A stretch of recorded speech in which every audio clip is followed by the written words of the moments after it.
Welcome. I'm going to just take a deep breath. Feel free to join me. Deep breath in and out.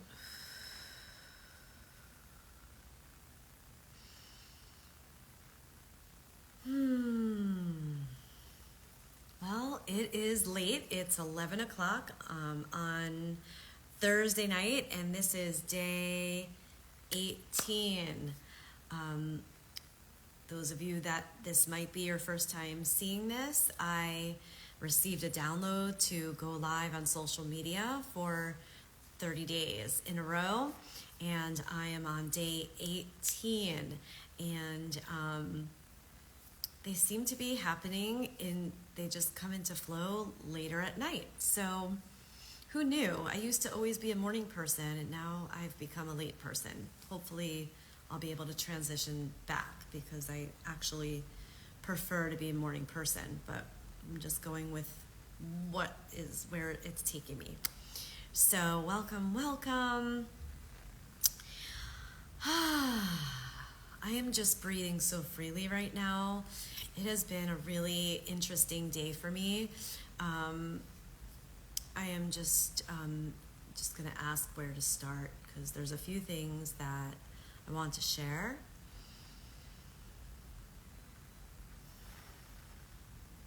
Okay, so I'll start off with the energy.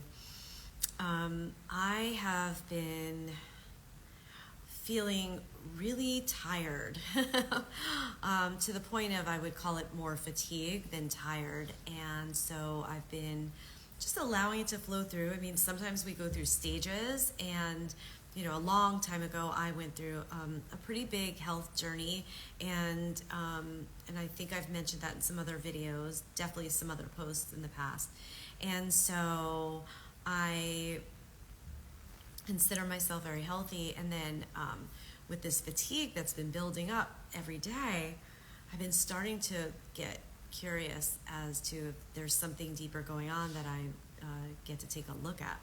And so I've consulted with a couple of my practitioners, my acupuncturist and my chiropractor, who is also a Chinese medicine practitioner and a kinesiologist.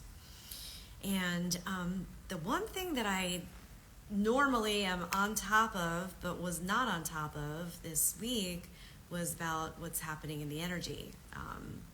In other words, we are receiving lots of light. The earth is receiving lots of extra light.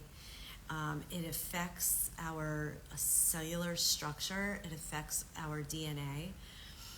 And I've been sensitive to it over the years, and as I've also been sensitive to the moon cycle, but the level that this has been coming up, it just seems so big that I didn't even consider that could be an effect. And I started to do some just research over certain people that I follow that are much more knowledgeable in that than I am.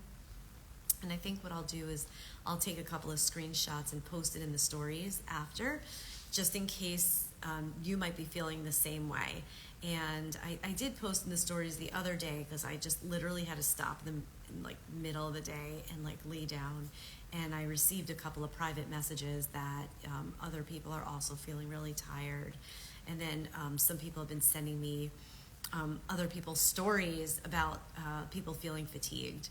And so just know, like with the light coming in, that our bodies are changing at the cellular level, and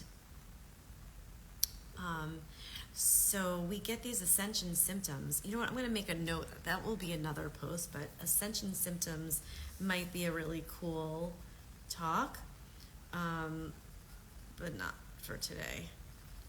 So anyway, today I got some stuff done, and then like today was supposed to be a content creation day for me, because I have been adding to my one-on-one program.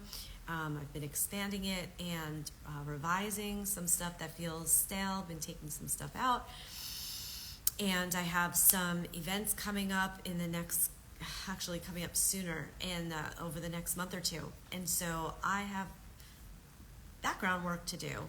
And as I sat down, I just kept pushing and pushing And I've talked about this in other videos too, where I've learned that when I feel a certain way, that it's always best to stop. And I know that when I'm pausing and I'm doing the internal work, that is what helps all of my clients too, because I've always, hey Gabriana, I always attract clients that are going through processes that I've been through. So I know that even if I'm not actually in content creation, my life is the content creation.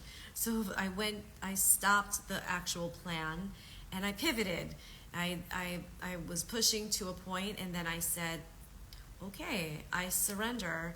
And I did some internal work today, meaning going into my own soul and did my own shadow work, and which included some crystal meditation and journaling, and asking some difficult questions, asking some deep questions. I shouldn't call them difficult, but asking some deep questions to see where the healing is coming up for me, and especially, because my body is speaking so loudly, right? So the body talks, the body gives you messages, and I was feeling a rise in both anxiety and fatigue. So I was having like fast energy and slow energy at the same time. So I knew that this was like, we needed to slow down and go a little deep.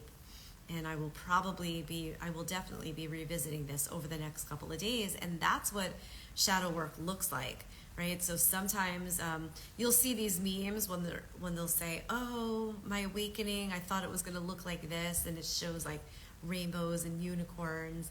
And then they're like, but what it actually is, and people's hair is like crazy and they're like googly eyed. And, because there are certain moments where we just feel so much. And, in the corporate world, that's probably when somebody would just take a sick day. In some corporations, they might allow for mental health days. If you're on the spiritual path, you know that this is coming from a bigger, deeper, taller, wider place where we get to go deep and do this healing. So, and we do it for us, this healing, and we do it for the generations ahead of us, even if we didn't biologically have children, and we do it for the generations behind. So it's big work, it's important work, and it could be very confusing and exhausting. So, but I went deep and just kind of went within, and certain things became a little bit more clear. I still have more to go. And then, of course, I reach out to people that are doing this kind of work. The way I hold space for other people, I get to reach out, and I'm fortunate enough right now to have some people in my life that also are able to hold space for me, which is very nourishing, and it brings me a lot of gratitude to be around that. So, yeah, find your people. Find your people, or come to my class Wednesday nights. And then I started to feel like incrementally better, right? So I was okay with feeling a little better, right? Because it was getting to be so much. And took care of some things here. And then I went to a sister's circle tonight, which was super nice. I knew that the subject matter was doing inner child work. And that's what I wanted to talk about tonight here on this live.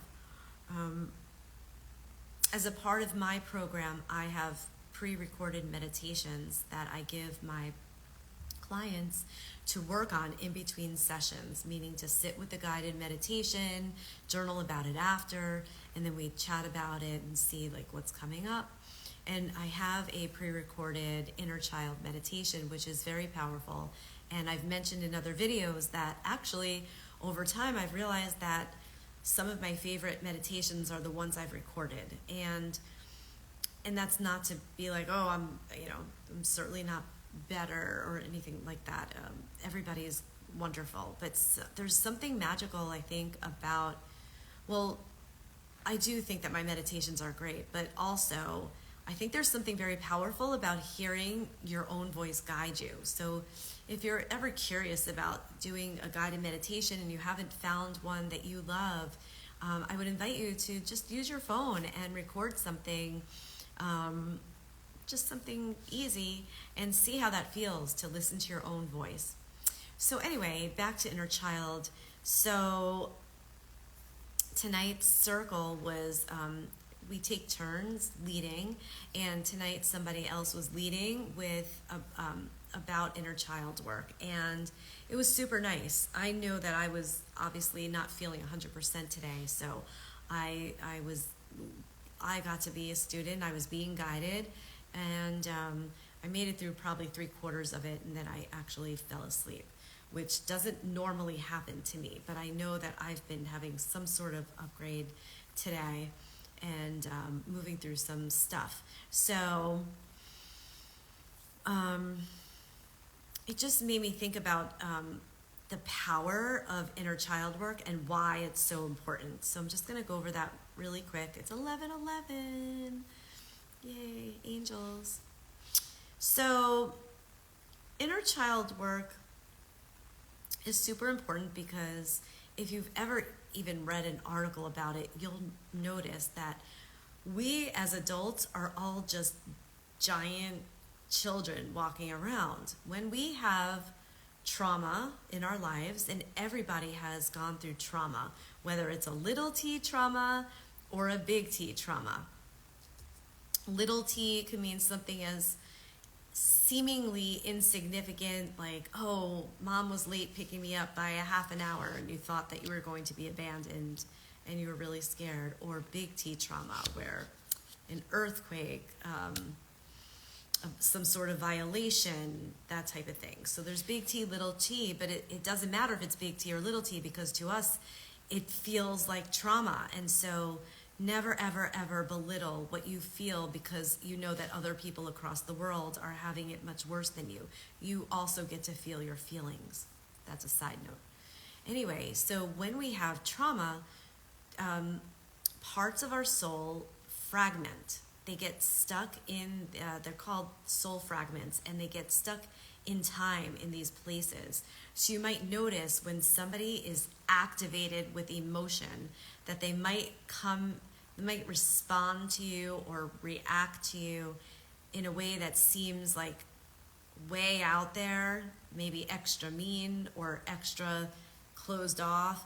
These are, and I've talked about attachment styles in other videos, right? But we develop these attachment styles through our responses to trauma. And if they are unhealed, we still have these soul fragments out there.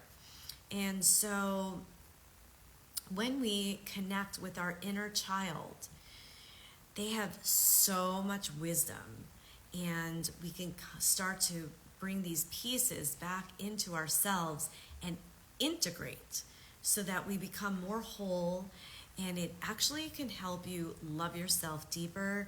It can help resolve anxiety and depression, and actually help you even just move through any type of blocks, right? Because a lot of times the inner child is working here in the background. And when I'm pointing here, I'm pointing to the limbic part of the brain, the lower part of your head, where it's closest to the back of your neck. And that's the part of your brain that has emotion, but no language, right? So it's like all these emotions, and the inner child, the different pieces that were fragmented out during different points of trauma, where it's like, whatever it was that happened, could be big T, could be little t, doesn't matter. And those pieces get to come back together. So in the guided meditation that I do, and similarly to what the person who led the circle tonight that I was at, we were guided through a meditation and a little journey.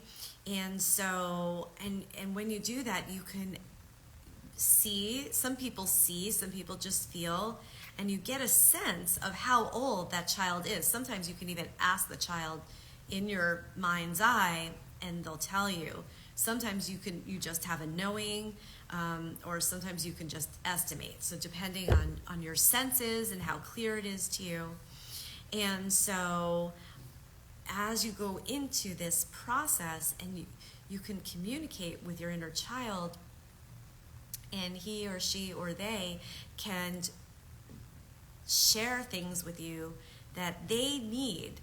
And when we say they need, they are you, right? So you're actually getting more clear on something that you need in order to, for lack of a better term, to become more whole, to become more integrated, right? So when we're more integrated, we have more confidence in our needs, in our desires, and we're more self-resourced, right? So that we're not looking for yes, we want to be around people, people need people, and we want to be fully resourced within ourselves. And then when we reach out to people around us, it's not from a needy place, but it's from a desire. So what was really, I'm just going to take a sip of my water. Hold on. What was really interesting tonight, we did a share after the inner child work, and everyone was able to access their inner child. And some people, and everyone accessed their inner child at different ages. Typically it's age 7 and lower when you do this type of work, but not always. I've done this for years with myself and guided from other people, and I've gone into even just like my 20-year-old self. So it's any version of yourself that's younger. I know you thought I was 20, but I'm not. Just kidding. So you go into this younger part of you that has a message for you, that they will share something with you, and sometimes they will not share with you. I have had this experience in the recent past where I went back and I was connecting, and the version of me that showed up was my 4-year-old self, and she was kind of just laying at my lap, and she was closing her eyes, but I had the sense that she actually wasn't sleeping, that she was like pretending to sleep, right? So I knew that there was some fear going on, and there was some trust building that needed to happen. And so I've done some reconnecting with her over time since that recent ceremony that I did. And tonight she came back, and this time she was talking to me. Believe it or not, my hair is naturally curly, but when I was younger, growing up, my hair went from curly to straight to curly again to straight and then to curly again. So I guess maybe it's hormonally based as I got older. So in this vision, my hair was straight. I had this like straight black hair. Anyway, it doesn't matter. But it was, and she shared some things with me, and she actually like telepathically showed me some memories that to help me with something that I'm processing currently today. So it was really beautiful. And as we went around the circle back to the group tonight, there was a couple of sisters that their inner little girls didn't want to talk to them. Just similarly to mine that was pretending to sleep that other time. Theirs wasn't sleeping, but theirs was sitting with them.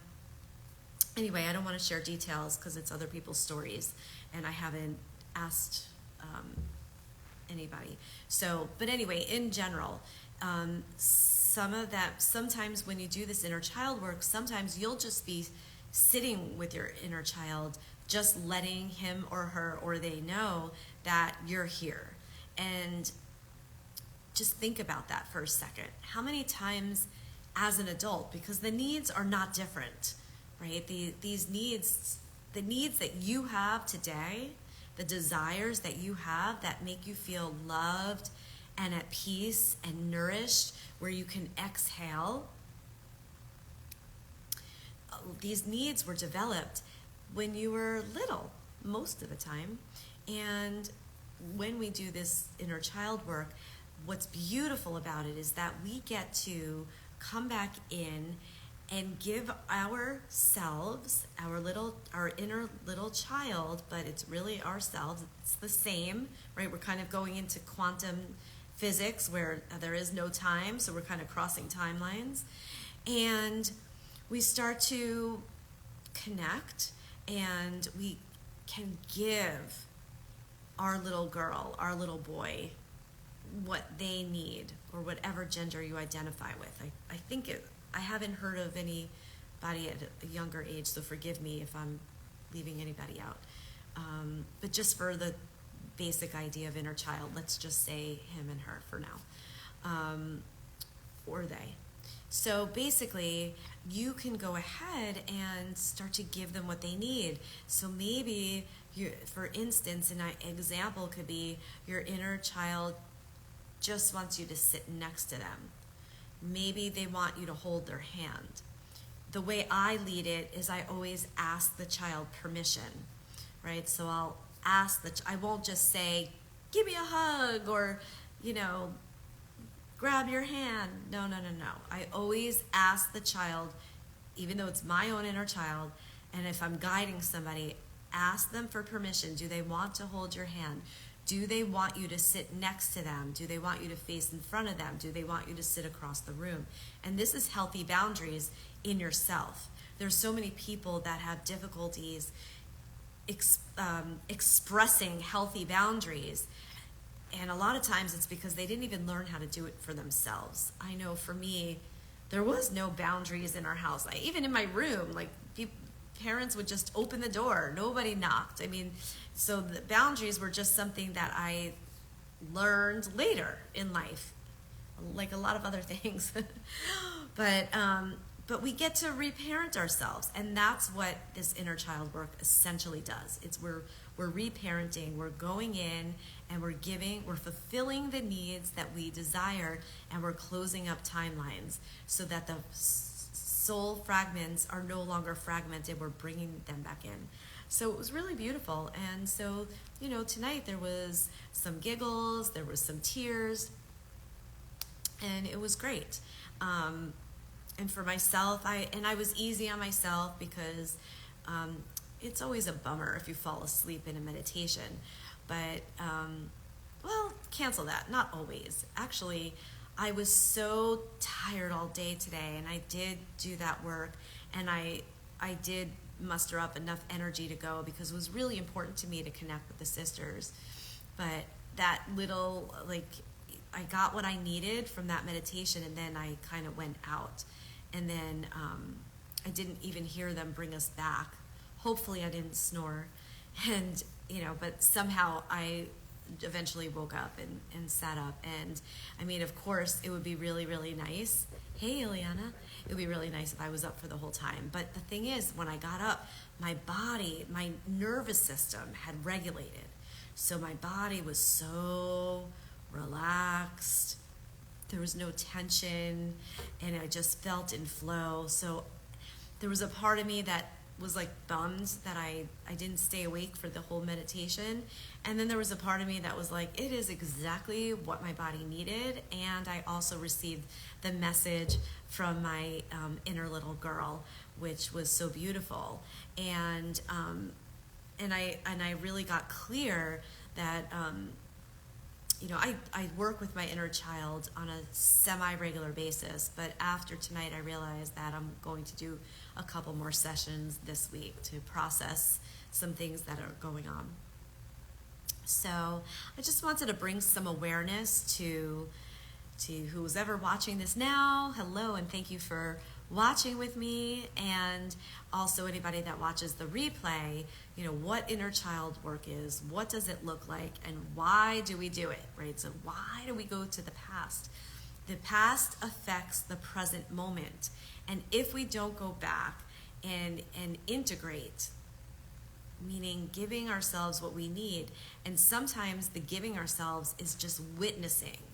It could be that your inner child cries, or that you cry, and that's what it needs, right? It's like you're completing a loop. It's like exactly what we do in somatic experiencing or doing any type of somatic work and somatic healing. You're so welcome, Gabriana. It's the same idea, right? So we're completing the loop. So, and this kind of ties into what what ruminating is, right? So if we're ruminating, we're trying to complete the loop. So if we're doing this work, we're asking deeply, what do we need? And a lot of times we'll remember things while going into this inner child exploration. We might remember things that we didn't remember before because we get into a meditative state where we start to open up and receive. And so it's very, very beautiful. And what I have found is doing this on a repeat basis helps us go deeper. As I said, a couple of months ago, I revisited this, and my inner little girl, I was suddenly working with my 4-year-old inner child, and she was making believe that she was sleeping, those of you that are just logging on now. And then tonight, she's up, she was talking to me, it was the same age, so the same age is still coming back, so whatever it is I'm working through has to do with that age, but she's different. And that's because I've been doing this repeatedly. So this is very valuable work to not just visit once, to do it multiple times. So if you have questions about it, feel free to send me a message. But it's just so beautiful to know that we can go back and reparent ourselves. You know, I've heard speakers say, I might botch it up, but I'll get the right idea. But basically, you don't have control over what happened to you, but you do have control how you receive and what story you tell yourself about it, how you receive what happened, and we can then reparent. And we can, there is something called rescripting, which that's another video. I'll write it down just in case. Rescripting is a very powerful tool that is actually great to do after the inner child work. Maybe I'll do that tomorrow. Let me know in the comments if you're interested in that. And, but yeah, now I forgot what I was saying. Hold on.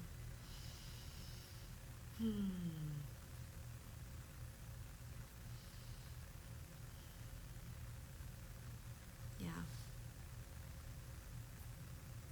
Just know that the power of reaching inside, like we are all our own healers. It's just that people like me who do healing energy work and other people outside of you can hold space to support you to do your own healing. But the healing is inside. And so many of the answers are deep inside, and it just takes some of these modalities to help bring it out. Inner child work is a part of it. A lot of times I pair inner child work up with the somatic work, right? Because sometimes bigger things would come out. Like I had a suppressed memory come out about 2 months ago. And that was life-changing. And so I got to process that through my body, right? So there's only so much to talk about something that kind of keeps you in the vibration of it. But actually moving my body helped me process it. It helped me feel it and move it. And so far it hasn't come back up again. It might in another layer at another time. But the idea is to be present with your body. Hey, Lauren, to be present with your body and be present with what's coming in. So after doing this inner child work, especially people who are new to it, the next day as you're integrating, you might have other things that come in. It could be a memory or it could be a sensation, and that's where we want to do some movement, breath, and sound. That's how I like to help people move through the energy. So movement, breath, and sound help move energy, help move the emotions. And so I'm not saying suppress the emotions. We want to move the emotions, right? Emotions are energy in motion, so we want to move it. So those of you that are just logging on, I was sharing about inner child work tonight and the importance of it, and it can really help heal some old traumas, some big traumas and little traumas. Oh, wait, we have a comment. Great point. Inner child work coming up strong these past weeks, moving into the reparenting. Yes, It is a game changer. And what it's done for me too is because it's so gentle and powerful, it's allowed me to revisit it over and over again and bring out some of these answers that nobody outside of me could give me. Only I can do it. So, and this is what I support my clients do too. So I give them the meditation, they do it, and then we come back and process what came up. And so one of my clients right now, we're even circling back to redo the inner child to partner up with some of the other things that are coming up for this person. So it's very interesting how so much of it is stored from young. Now, it doesn't always have to be super young. Most traumas are stored age 7 and below, 0 to 7, they say. But it could be things that happened when you were older, but not old, but younger than you are now, right? Things happen to us at all different ages. And so the thing is, I know that I've had clients that have said, yeah, I'm upset, but I didn't want to talk about it, or I didn't think it was a big deal because there are other people that have it so much worse. And I mentioned this earlier in this video, but please know that your feelings are valid. And just because other people might have it worse doesn't mean that you should not feel your feelings. So you do get to validate your feelings. You get to validate how you feel. You get to feel it, and we get to process it, and you get to be free. And sometimes it takes a couple of times as we're peeling the layers, as we're embodying more wisdom, right? So the inner child work that I do now, I go deeper, faster, wider than I did 10 years ago because I have so much experience in it. And my wisdom is so much wider, so much deeper. And I've cleared so much. So I get to go in. So anyway, it's very, very valuable. If you don't have a coach or you don't know how to do it, you could even just sit and breathe and just ask to see or hear your inner little person, and just see what comes up for you. Feeling lots of judgment too. What do you mean by that, Ileana? Judgment, you mean from the inner child or judgment towards this work? Tell me what you mean so I would love to respond to what you mean. But yeah, any emotion could come up. Sometimes it's just very playful, especially if the age that comes up is like a little person, like my little girl might come up at age like 3 or 4, and she just might want to play with her toys, or she might want to just take me out into nature and go play outside. Sometimes she just wants to be held and have her hair stroked because she's crying. And sometimes she's laughing, and sometimes, as I mentioned earlier, she was just making believe that she was sleeping, and I knew that she was awake. Wait, there's a comment. Mostly towards the shadow of others, my sisters I see. Oh, did that come up for you while doing the inner child work? Is that what you mean?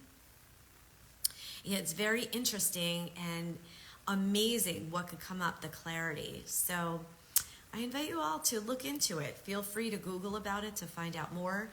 Yeah, that's amazing.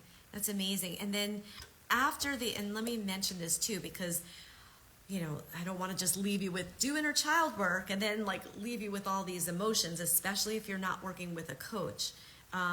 If you're working with a coach, then you can trust your coach to keep you in a sacred, safe space so that you can process this and the afterwards, right? So it's like there's an integration afterwards to process what came up. What did you see? Like I mentioned a few minutes ago, I had a repressed memory come up about 2 months ago, 2 or 3 months ago, and I had to process that. And some of the most important work is the integration. It's the afterwards, and that's where you want to be held by somebody skilled and experienced so that you can properly move and integrate, right? So again, we want the soul pieces to come in, so you become this whole person where you get to accept everything that is as it is, and that's one of the goals for being peaceful, for letting go, for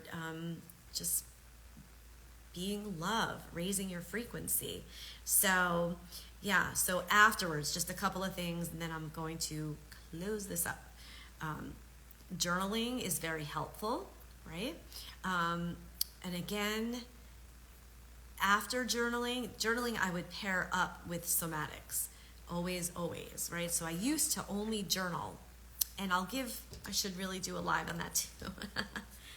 Maybe I should do a podcast. Anybody want me to start a podcast? I feel like the more I talk, the more subjects start coming out. But you can journal, which is great because when we have thoughts, our thoughts are up here and they're swirling around, and sometimes they're mixed with emotions. Are you saying yes? Like, yes, I should do a podcast? Tell me if that's what you mean.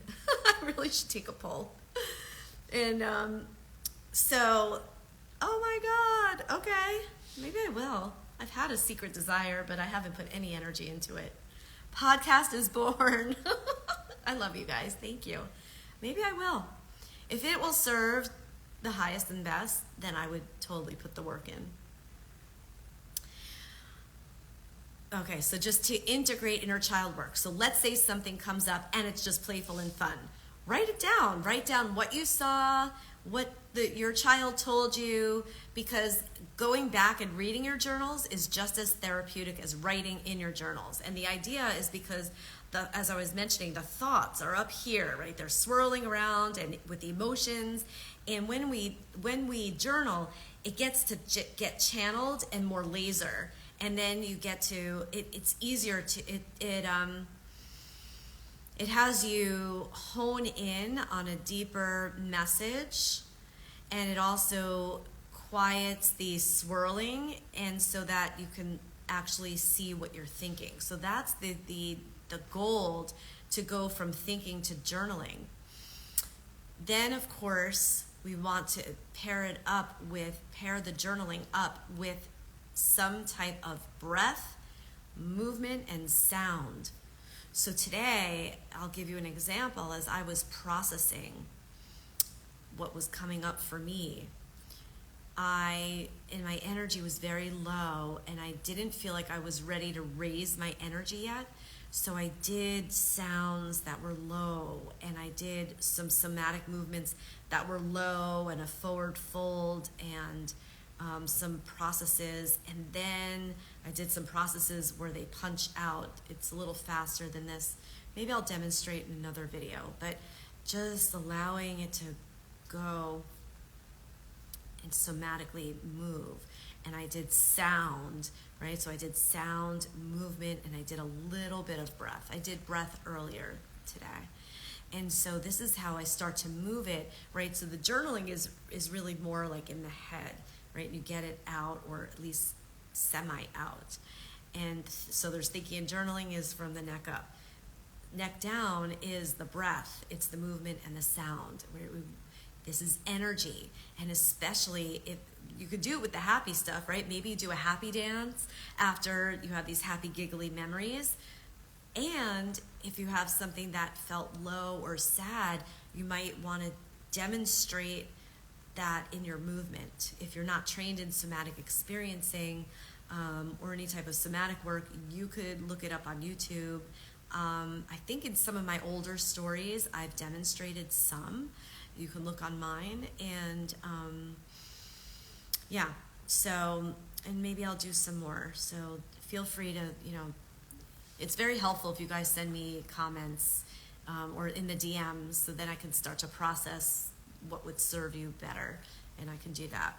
But and so that's what helped me self-regulate, where I started to, I also did a crystal meditation, so I was working with crystals, and then I did a reading with my cards. So I was doing a reading on myself to kind of connect and get some higher level messages, but you don't need to do that in order to process inner child work. And so it gave me enough energy to go tonight. And after we did the circle and the sharing, and we got to dance, and I had energy to dance. Now I had energy to take care of the pup who's right here next to my feet and do this. And now God knows how I'm going to fall asleep tonight. But I still have to take off my makeup, so hopefully I'll be telling my body.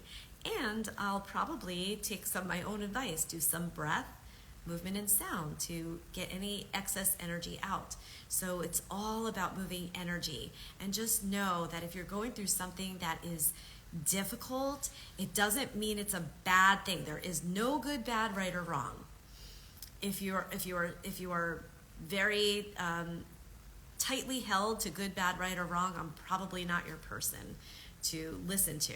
But there is no good, bad, right, or wrong. That's all judgment, right? But we have experiences and we get to learn from them. And some things are more difficult and some things are less difficult. Some things are joyous. And that's what life is. And we're supposed to have contrast. So anyway, that's my riff on inner child work and how to integrate it after, the benefits of it and what it is. And feel free to send me any comments. If you have questions later that you think of, then please let me know. Thank you so much for being here, sending so much love. And yeah, I feel like I'm just chatting in the living room, and I love having these deeper conversations. They light me up. If you're in my personal life, you know that I don't have many top level, not many surface level conversations. I go deep really fast, but I can see you, and that's why I can support people in their process of ascension. So grateful for you. Thank you. Sleep well, everyone. And that was day 18. I'll see you tomorrow for day 19 of 30. Sending so much love.